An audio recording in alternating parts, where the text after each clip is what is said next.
मेरे प्यारे मित्रों, मैं राजनंदन प्रसाद एक बार फिर आपके सामने।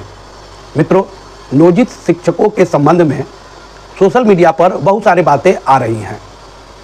अच्छी बात है, लोग भी जागरूक हो रहे हैं, शिक्षक भी जागरूक हो रहे हैं और संगठन के लोग भी जागरूक हो रहे हैं और वो अपना मंतव्य लोगों तक पहुंचा रहे हैं। ये अच्छी बात है।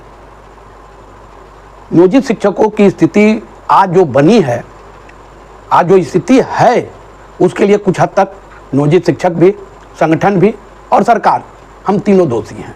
इस सब बात हम बता रहे हैं आपको बिना लाव लपट के। नियोजित शिक्षक अपनी लड़ाई जिस तरह से लड़नी चाहिए थी, उस तरह से ये लोग नहीं लड़ पाए। उसका मुख्य कारण कई संगठनों का होना है। छोटे छोटे संगठन, जैसे पहले देश आज़ादी के समय छोटे छोटे राजवाड़े होते थे, उसी तरह 4.5 लाख नियोजित शिक्षकों में दर्जन भर संगठन बन गए हैं। अब सब लोग अपने अपने ढंग से इस लड़ाई को लड़ते रहे, जिसका हर्ष हुआ कि आज हमें जो ऊंचाई पर पहुंचनी चाहिए थी, वहां तक नहीं पहुंचे। सरकार से कई बार वार्ता संगठन के लोग किए। मैं किसी संगठन के प्रति कोई बुरा भाव से या उनके प्रति नहीं बोल रहा हूं, मैं सच्चाई बता रहा हूं कि पूर्व में जो स्थिति थी वो संगठन बिखरे हुए थे और आज स्थिति अच्छी बात है कि संगठन एक बिहार एकता मंच के नाम पर बना करके सारे संगठन के लोग उसमें समाहित हो गए हैं और ये लड़ाई अच्छे ढंग से लड़ी जा रही है। मैं ये कह देना चाहता हूं, ये शिकायत की बात नहीं है। मैं ये बात इसलिए कह रहा हूं कि जब सरकार से हमारी डिमांड थी कि राज्यकर्मी का दर्जा दें, पहली बात राज्यकर्मी बोलते बोलते राज्यकर्मी का क्या अर्थ होता? आपको कोई 9300 के बेसिक पेपर तो आपको रखा नहीं जा रहा है। आपको तो जो चाइनीज वेतनमान मिला है उसी में कुछ संस्कार संशोधन करती, और जो अभी वर्तमान में लाई है सक्षमता के नाम पर, उसे 2006, 7, 8, 12 तक के शिक्षकों का वेतन में क्या बढ़ोतरी होगी वो भी लोग जान रहे हैं कि वहां जाएंगे, ज्वाइन करेंगे तो वेतन भी घट जाएगा और नई ज्वाइनिंग भी हो जाएगी। इसलिए मित्रों, मैं ये बात कहना चाहता हूं कि सरकार से जब वार्ता का समय आता था तो नियोजित शिक्षकों की स्थिति कैसे, उनकी स्थिति में सुधार होना चाहिए, इस पर बात होनी चाहिए थी। राज्यकर्मी भी एक मुद्दा है, लेकिन आप ये बताइए कि राज्यकर्मी नहीं है आज, ये हम कैसे मान लें? जो काम सहायक शिक्षक कर रहे हैं, जनगणना का काम, चुनाव का काम या अन्य काम जो सरकार समय समय पर शिक्षकों को दे रही है और शिक्षक वे काम कर रहे हैं, उसमें नियोजित शिक्षक की भी वही भागीदारी है जो उनका है। साथ में सहायक शिक्षक भी काम कर रहे हैं और नियोजित शिक्षक भी काम कर रहे हैं, तो फिर कैसे मान लें कि आप राज्यकर्मी नहीं हैं? केवल एक शब्द जुटने मात्र से, नियोजन इकाई में रहने से, क्या नियोजन इकाई में रह करके आप राज्यकर्मी नहीं हो सकते हैं? आरटी एक्ट 2009 में ये सारी व्यवस्था है ना। और जितने भी नियमावली बने हैं, किसी भी नियमावली को उलट लीजिए, देख लीजिए, उसमें प्रमोशन का है ना, प्रोन्नति का है ना। सरकार ने 2002-06 में बहाल हुए, 6 में जो बहाल हुए वे आज तक प्रमोट हुए कहीं? सरकार तो लिखी हुई है लंबे लंबे शब्दों में कि हम 5 साल पर देंगे प्रमोशन, 8 साल पर देंगे, 12 साल पर देंगे, और आपने एक बार भी किसी को प्रमोशन नहीं दिया। क्यों नहीं दिया? क्योंकि प्रमोशन देंगे तो उसके वेतन में बढ़ोतरी होगी। क्योंकि आपके दिमाग में तो पहले ही से है कि जिस नियोजित शिक्षक को हमने 4000 पर बहाल किया, 5000 पर बहाल किया, आज वो नियोजित शिक्षक 45 से 50,000 पा रहा है, तो ये तो आपके दिमाग में खटक रही है।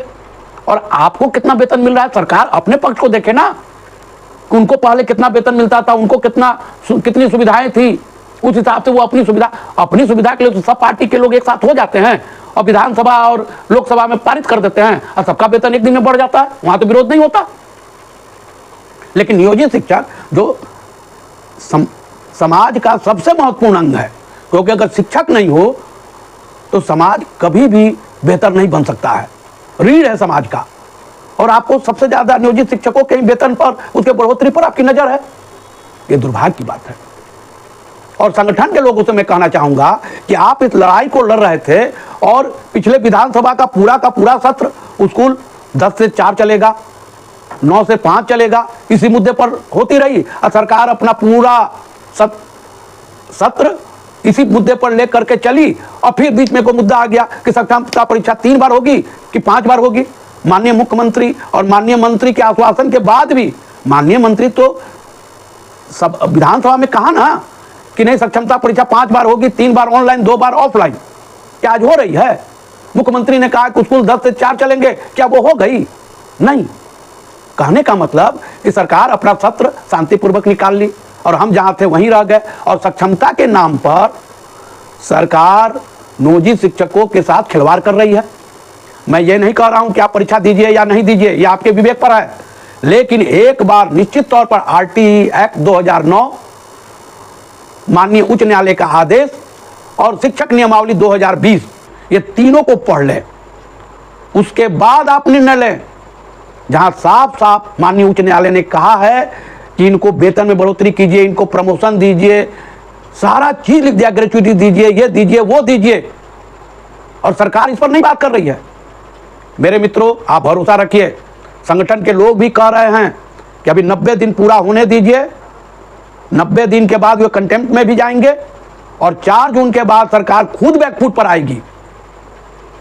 आप तो सक्षमता परीक्षा ले लिए हड़बड़ी में, क्यों नहीं आप सारे लोग का पोस्टिंग कर दिए?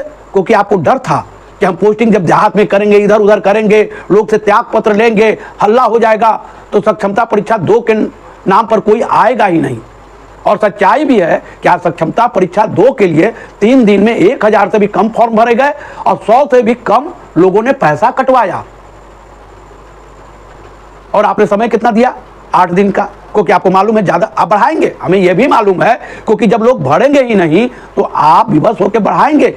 और आप ये भरोसा रखिए, इस बार नियोजित शिक्षक जग चुके हैं, संगठन के लोग भी मिलजुल करके शिक्षकों को प्रोत्साहित कर रहे हैं, उनके हक के बारे में बता रहे हैं और सोशल मीडिया पर एक से एक बयान आ रहा है। इसलिए अब नियोजित शिक्षक अब उन बच्चों की तरह नहीं है कि आप बाला फुसलाकर चॉकलेट दे करके आप उससे कोई काम करवा लेंगे।